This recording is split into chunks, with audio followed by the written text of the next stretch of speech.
Halo, Assalamualaikum warahmatullahi wabarakatuh. Perkenalkan, nama saya Dita Putri Mandiri, nomor induk mahasiswa 2021008002, kelas MN21C.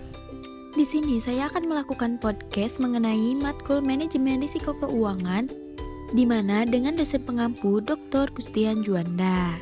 Di mana materi yang akan dibahas kali ini yaitu mengenai pengendalian risiko.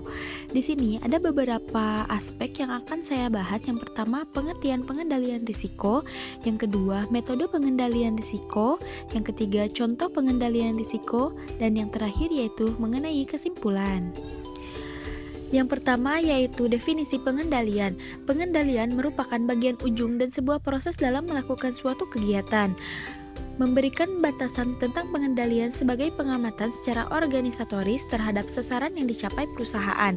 Pengendalian adalah proses untuk membuat sebuah organisasi dalam mencapai suatu tujuan. Yang kedua, risiko. Risiko dapat didefinisikan dalam berbagai cara. Misalnya, risiko dapat digambarkan sebagai kejadian yang tidak menguntungkan atau sebagai penyimpangan dari hasil yang diantisipasi. Terlepas dari bagaimana risiko didefinisikan, itu selalu terdiri dari dua elemen penting, probabilitas kemungkinan dan kerugian atau dampak. Jadi, pengendalian risiko adalah proses mengidentifikasi, menganalisis, dan mengendalikan risiko di setiap operasi perusahaan atau usaha dalam rangka meningkatkan efektivitas dan efisiensi. Pengendalian risiko menurut pandangan ahli adalah upaya untuk mendeteksi, menilai, dan mengelola risiko dalam setiap operasi perusahaan atau usaha untuk mengurangi kerugian. Selanjutnya, mengenai metode pengendalian risiko. Yang pertama, penghindaran. Salah satu cara mengendalikan suatu risiko murni adalah menghindari harta orang atau kegiatan dari ekspor terhadap risiko dengan jalan A. Menolak memiliki, menerima atau melaksanakan kegiatan itu walaupun hanya untuk sementara. B. Menyerahkan kembali risiko yang terlanjur diterima atau segera menghentikan kegiatan begitu kemudian diketahui mengandung risiko. Jadi, menghindari risiko berarti menghilangkan risiko itu. Selanjutnya, pengendalian risiko. Pengendalian kerugian di jalanan dengan merendahkan kans untuk terjadinya kerugian, mengurangi keparahan jika kerugian itu memang terjadi menurut lokasi daripada kondisi-kondisi yang akan dikontrol menurut timing-timingnya. Yang ketiga, pemisahan. Yang dimaksud dengan pemisahan di sini ialah menyebabkan harta yang menghadapi risiko yang sama menggantikan penempatan dalam satu lokasi. Misalnya, jika banyak mempunyai truk, maka tindakan pemisahan dilakukan dengan menempatkannya dalam beberapa pol yang berlainan. Menempatkan barang persediaan tidak dalam satu gedung saja, tapi dipisahkan dalam dua atau lebih. Poin yang keempat yaitu kombinasi atau pooling. Kombinasi atau pooling menambah banyaknya ekspor unit dalam batas kembali perusahaan yang bersangkutan dengan tujuan agar kerugian yang akan dialami lebih dapat diramalkan jadi risiko dikurangi. Salah satu cara perusahaan mengkombinasikan risiko adalah dengan perkembangan internal. Misalnya perusahaan angkutan memperbanyak jumlah truknya, suatu perusahaan merger dengan perusahaan lain, perusahaan asuransi mengkombinasikan risiko murni dengan jalan menanggung risiko sejumlah besar orang atau perusahaan. Yang terakhir, pemindahan risiko. Harta milik atau kegiatan yang menghadapi risiko dapat dipindahkan kepada pihak lain, baik dinyatakan dengan tegas maupun berikut dengan transaksi atau kontrak. Risiko itu sendiri yang dipindahkan.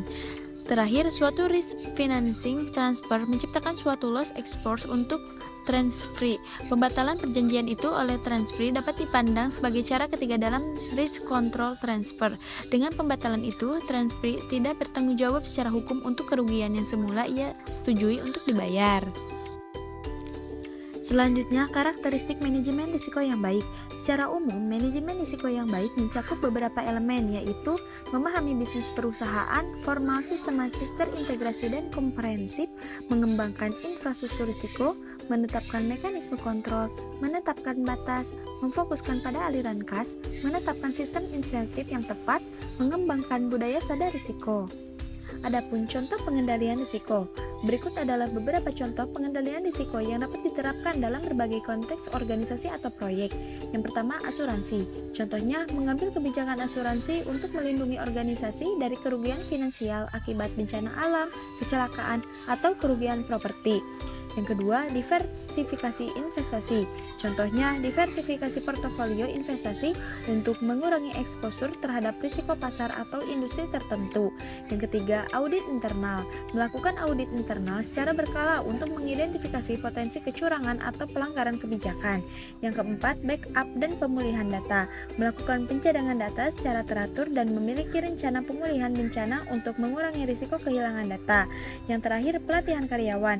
Memberikan pelatihan kepada karyawan untuk meningkatkan kesadaran terhadap keamanan informasi dan melibatkan mereka dalam praktik-praktik yang aman.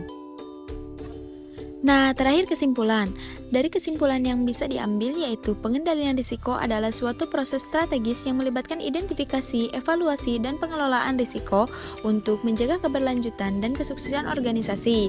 Penting untuk menerapkan pendekatan proaktif, melibatkan seluruh pihak terkait dan menjaga keselarasan dengan tujuan bisnis dengan pemahaman yang baik terhadap risiko dan penerapan pengendalian yang efektif. Organisasi dapat meningkatkan ketahanan terhadap ketidakpastian, meminimalkan dampak negatif, dan menciptakan nilai tambah dalam jangka panjang. Nah, itulah penjelasan mengenai materi pengendalian risiko. Semoga dapat bermanfaat. Wassalamualaikum warahmatullahi wabarakatuh.